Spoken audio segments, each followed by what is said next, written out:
La première erreur à éviter pour vibrer librement, c'est de bloquer notre poignet. Un poignet bloqué isole notre main et la déconnecte de l'ensemble du bras.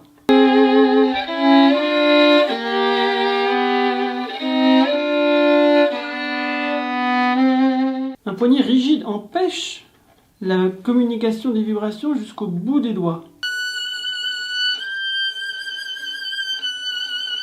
Car le vibrato, c'est un peu comme une course de relais entre les différents doigts. Dans une course de relais, les coureurs se passent le relais en courant et non à l'arrêt. Ouais, 38-20 pour les Français, les Américains sont au tapis. Pour le vibrato, c'est pareil, les doigts se transmettent la vibration sans l'interrompre.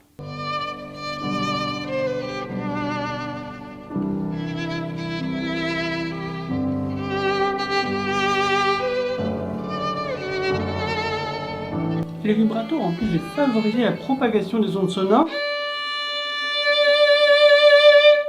détend notre bras grâce à l'oscillation du geste. La deuxième erreur à éviter quand on veut vibrer naturellement, c'est de vouloir initier chaque ondulation individuellement, ce qui aboutit à un vibrato forcé, maladroit et irrégulier.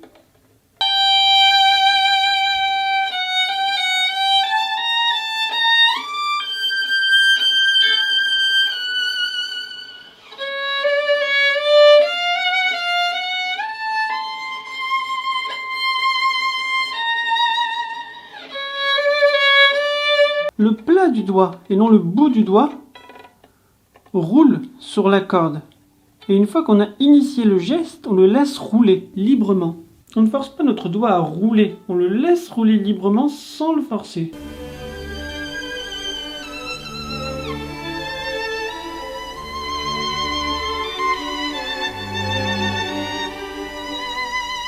Ici, notre main est ronde et souple comme une balle de tennis. Et notre bras pend librement vers le bas, sans le contraindre dans un sens ou dans l'autre, j'en parlais dans la vidéo sur les démanchés, notre vibrato se fera beaucoup plus naturellement. Il faudra juste l'initier quasiment et il se fera presque de lui-même.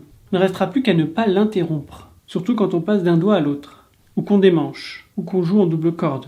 Bref, beaucoup de nuances que j'ai pas le temps de développer dans cette vidéo. Pour progresser plus vite, il faut pratiquer plus efficacement. Chaque semaine, j'envoie à ma liste d'abonnés des conseils en plus pour progresser. Si vous voulez en profiter, c'est le premier lien sous cette vidéo. En bonus, vous aurez un accès immédiat à 3 clés pour progresser dès aujourd'hui.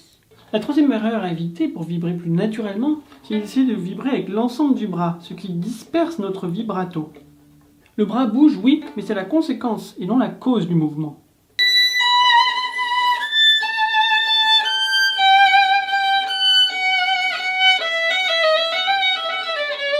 Moins, c'est mieux.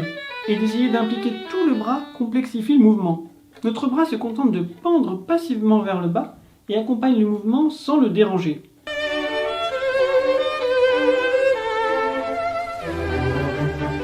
Il est intéressant de noter que le vibrato est quelque chose de très personnel. Pas deux violonistes dans le monde ont le même vibrato.